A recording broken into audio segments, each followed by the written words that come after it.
In this video, I'll be showing you step by step how to delete your TradingView account. It is super easy to do.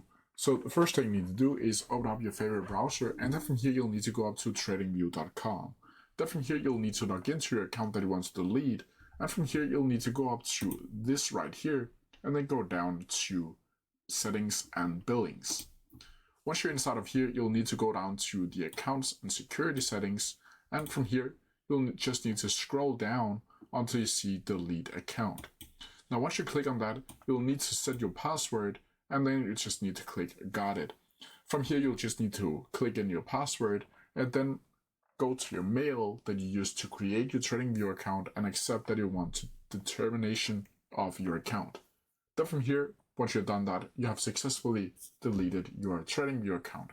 But that's how you do it. If you have any questions about it, please leave them down in the comments below, and I'll try my best to answer them as quickly as possible.